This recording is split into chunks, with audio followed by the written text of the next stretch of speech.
आज काफी महत्वपूर्ण दिन है। लोकसभा चुनाव की काउंटिंग का दिन है। नतीजों का आज ऐलान हो जाएगा। सुबह 8 बजे से 542 सीटों की काउंटिंग शुरू हो रही है। सबसे पहले डाक मतपत्रों की गिनती होगी। कल 133 राउंड में मतगणना। बता दें कि 8,360 उम्मीदवारों की किस्मत का फैसला। देश भर में 751 पार्टियों ने हिस्सा लिया है।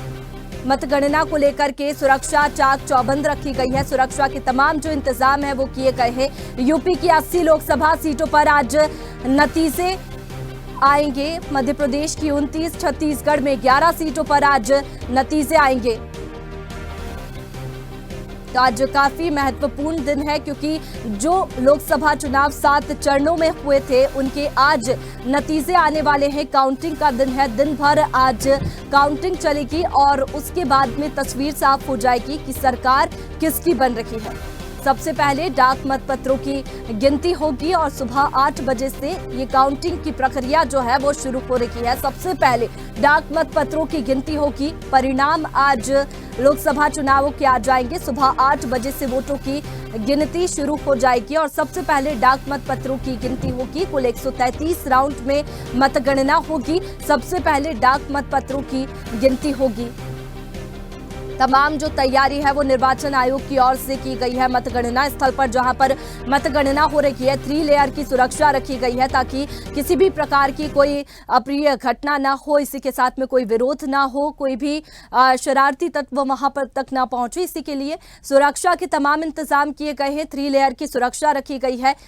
आज वोटों की गिनती हो रही है। बता दें कि लोकसभा चुनाव 7 चरणों में हुए और उन 7 चरणों की गिनती आज हो रही है। आज तस्वीर साफ हो जाएगी कि सत्ता की चाबी किसके हाथ है और दिन भर काउंटिंग चलेगी और सुबह 8 बजे से ये प्रक्रिया शुरू हो रही है जिसमें सबसे पहले डाक मतपत्रों की गिनती होगी।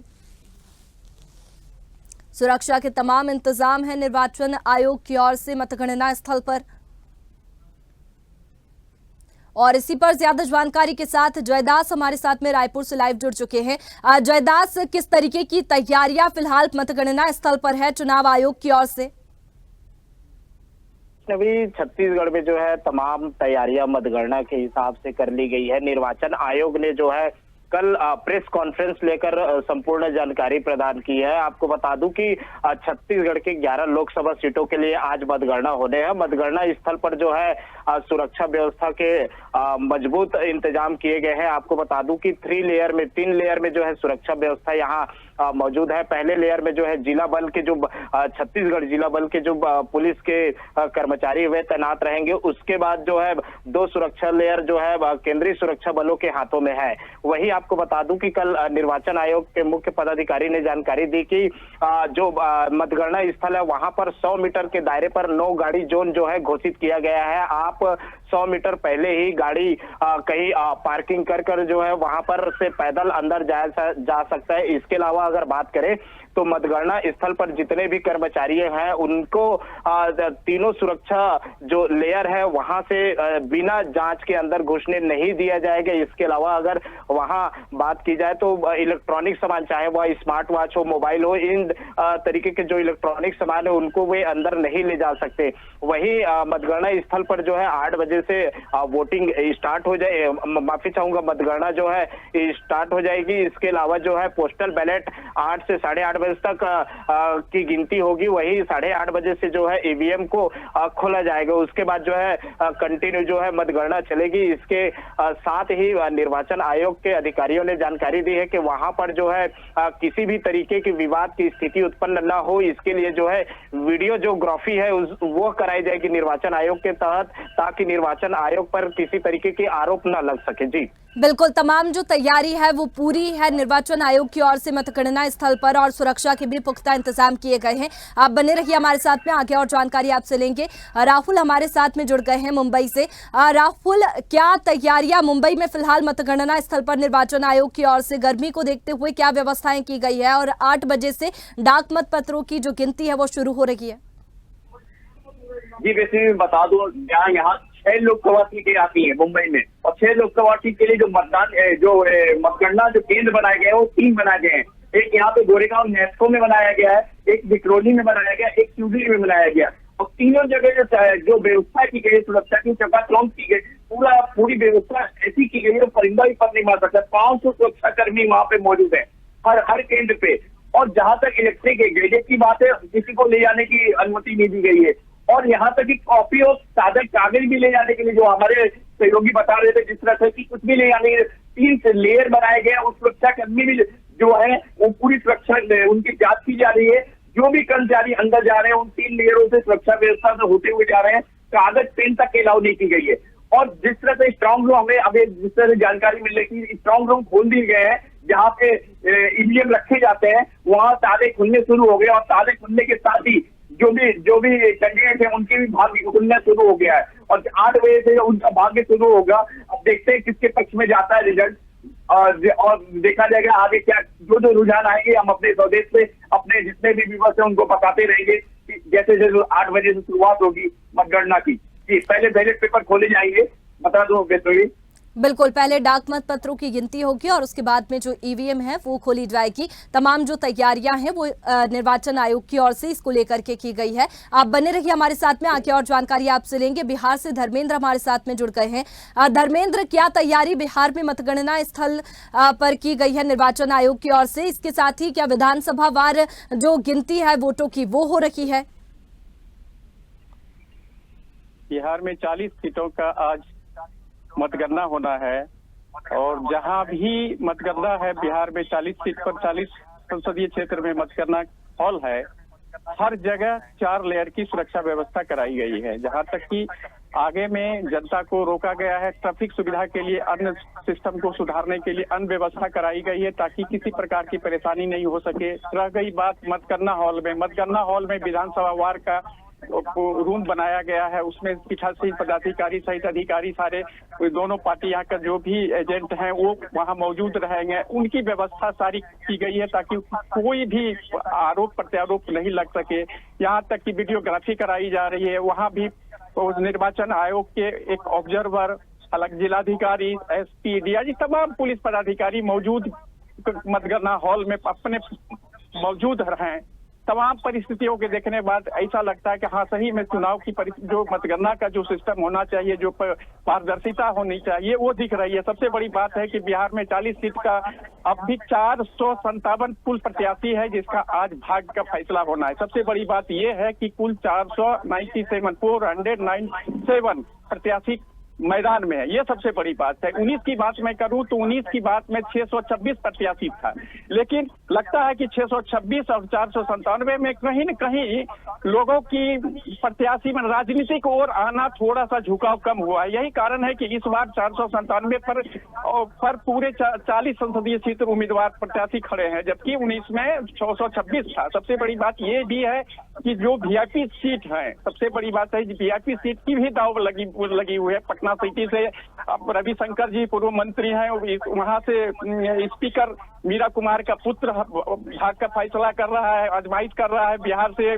बेगूसराय से गिरिराज सिंह, मुंगेर से ललन सिंह, पूर्णिया से पप्पू यादव, पाटलिपुत्र क्षेत्र से मीसा भारती, रामकृपाल यादव, सारण से राजीव प्रताप रूडी, रोहिणी आचार्य, काराकाट से पवन सिंह निर्दलीय उम्मीदवार हैं, जबकि उपेंद्र कुशवाहा और एनडीए से हैं, राजाराम सिंह आईएनडीए से, हाजीपुर से चिराग पासवान, जिसे कहने की जरूरत नहीं है क्योंकि वो चिराग पासवान बिहार में एक अच्छे कद्दावर नेता माने जाते हैं और उनकी भी भाग्य का फैसला है। वहीं पूर्वी चंपारण यानी मोतिहारी की बात करें तो राधा मोहन सिंह, शिवहर से आनंद मोहन की पत्नी लवली आनंद, वैशाली की बात मैं करूं तो मुन्ना शुक्ला एनडीए से है, महाराजगंज की बात मैं करूं तो कांग्रेस के प्रदेश अध्यक्ष अखिलेश सिंह का पुत्र, गया की बात मैं करूं तो पूर्व मुख्यमंत्री जीतन राम मांझी और एनडीए की ओर से औरंगाबाद से सुशील कुमार सिंह, वहीं उजियारपुर से नित्यानंद राय जो कि केंद्रीय मंत्री में पदस्थापित है। तो तमाम इन लोगों की दिग्गजों का दांव पर है। बिल्कुल, उम्मीदवारों में कड़ी टक्कर देखने को मिली और अब ये भी देखना होगा कि जिस तरीके से चुनाव प्रचार हुआ था, आज नतीजे क्या कुछ आते हैं। आप बने रहिए हमारे साथ में, आगे और जानकारी आपसे लेंगे। इरफान हमारे साथ में जुड़ गए हैं दिल्ली से। इरफान, कैसी तस्वीर दिल्ली से सामने आ रही है? हाई प्रोफाइल सीटों पर भी जो समीकरण है वो किस तरीके के थे, किस तरीके से चुनाव प्रचार हुआ था और आज मतगणना स्थल पर क्या तैयारियां हैं? जी हाँ वैष्णवी, अगर बात करें दिल्ली की 7 सीटों पे जिस तरह की तैयारियां की गई थी, एक तरफ इंडिया गठबंधन और दूसरी तरफ भाजपा ने जिस तरह अपने अपने दावे किए थे, और आज की अगर बात करें तो आज एक महत्वपूर्ण नतीजे आने वाले हैं। अभी कुछ ही देर में जो है उनकी गिनती मतदानों की शुरू हो जाएगी। लेकिन अब मैं आपको बता दूं, दिल्ली में दोनों ही पक्षों की पार्टियों ने किस तरह की तैयारियां की हुई हैं, जश्न मनाने की तैयारी की हुई है, अलग अलग दावे अपने किए जा रहे हैं। एक तरफ इंडिया गठबंधन अपने दावे कर रहा है, दिल्ली की 7 सीटों पर अपनी जीत का ऐलान करता नजर आ रहा है, तो दूसरी तरफ भाजपा की पूरी तरह से तैयारी है। जगह जगह जिस तरह पकवान बनाए जा रहे हैं, जिस तरह से सब्जी पूरी लगाई जा रही है कि जैसे ही नतीजे आने शुरू होंगे और यहाँ पर जिस तरह की एक माहौल जो बनाया जाएगा खुशी का, और जिस तरह जो कार्यकर्ता है उनके स्वागत के लिए फूल मालाओं का, फूल वर्षा का जिस तरह इंतजाम किए गए हैं, उसको देखते हुए बड़ा अद्भुत ये नजारा है। और जगह जगह मिठाइयों के ऑर्डर देते हुए नजर आ रहे हैं, बड़े बड़े जो ऑर्डर है, 400 सीट जिस तरह का दावत है भाजपा को लेकर। तो दिल्ली में मैं बात करूं आपसे, तो दिल्ली में 400 किलो लड्डू और मिठाइयों की भी बात चल रही है, बड़े बड़े ऑर्डर दिए गए हैं। अभी कुछ ही देर में जिस तरह गिनती शुरू होगी, लेकिन उत्साह देखने को मिल रहा है। सभी पार्टी के कार्यकर्ता जो है अपने अपने स्थानों पर जाकर जो है वो इंतजार कर रहे हैं कि जैसे नतीजे शुरू होंगे दिल्ली की 7 सीटों पे। अनुमान की बात करें तो दिल्ली में जो अनुमान लगाया जा रहा है, 5 से 2 सीटों का अनुमान लगाया जा रहा है। 2 सीटें इंडिया गठबंधन के झोले में गिर सकती हैं, 5 सीटों पर बीजेपी काबिज हो सकती है। बिल्कुल, नतीजों से पहले पार्टियां काफी उत्सुक है और तमाम जो तैयारी है पहले से ही कर ली है जीत की। और आप बने रहिए हमारे साथ में, आगे और जानकारी आपसे लेंगे। जयदास हमारे साथ में रायपुर से बने हुए हैं। जयदास, किन सीटों पर कड़ी टक्कर देखने को मिली थी, किस तरीके से चुनाव प्रचार हुआ था और एग्जिट पोल में क्या सामने आ रहा था, जिसके बाद में बड़े बड़े दावे बीजेपी कांग्रेस दोनों पार्टियों की ओर से किए गए?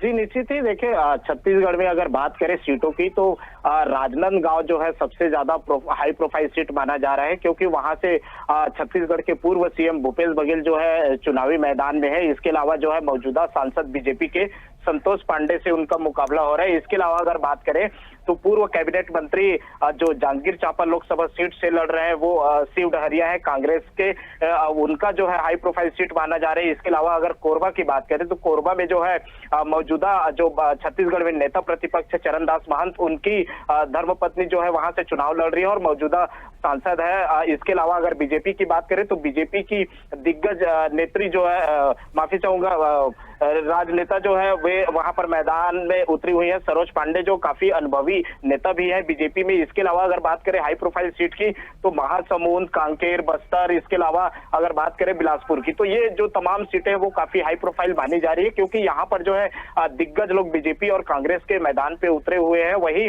अगर देखा जाए इनकी समीकरण की जो एग्जिट पोल छत्तीसगढ़ के आए हैं, तो उसमें कहीं ना कहीं जो एग्जिट पोल में नतीजे आए हैं उसके हिसाब से बीजेपी में खुशी का माहौल है। बीजेपी के जो आदमी, जो लोग हैं, जो कार्यकर्ता हैं, अभी से लड्डू खरीदने के लिए जो है निकल पड़े हैं। वही कांग्रेस के जो अपने जो उनके विरोधी हैं उनको लड्डू ऑफर भी कर रहे हैं कि हमारी जो है यहाँ पर 11 के 11 सीटें आ रही है। इस तरीके के जो है तमाम जो बातें हैं वो छत्तीसगढ़ में हो रही है। इसके अलावा अगर बात करें कांग्रेस की तो कांग्रेस भी कहीं न कहीं इस मामले पर पीछे नहीं है, वे भी खुशी का इजहार कर रहे हैं। उनका यह आकलन है कि इस बार जो है छत्तीसगढ़ में वे बेहतर प्रदर्शन कर रहे हैं और कई सीटें जो है यहाँ से निकाल रहे हैं 11 में से।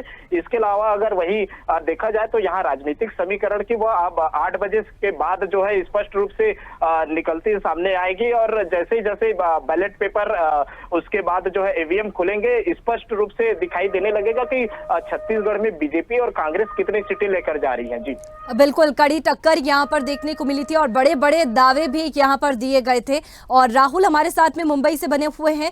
राहुल, क्या सियासी समीकरण था, कितनी कैसी टक्कर यहाँ पर राजनीतिक पार्टियों में देखने को मिली थी और किस तरीके से चुनाव प्रचार हुआ था?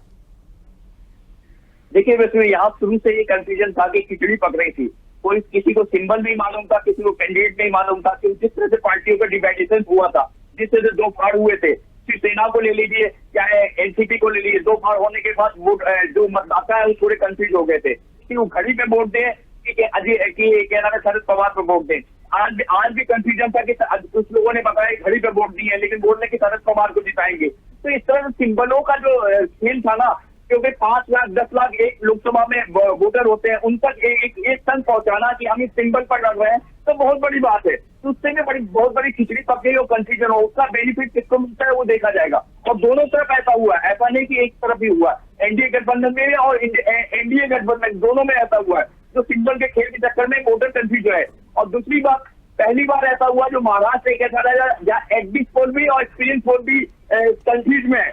एग्जिट पोल वाले भी कंफ्यूजन है कि किस तरफ भी करवट बदल सकता है, और एक्सपीरियंस वोटे जो एक्सपीरियंस वाले लोग हैं वो लोग भी जिस तरह से जो अनुमान लगा रहे हैं उनका भी शायद 16 मिनट बाकी रह गए, 11 मिनट, उसके बाद पता लग जाएगा दूध में दूध पानी का पानी कि एग्जिट पोल सही है कि एक्सपीरियंस पोल सही है कि जनता सही है।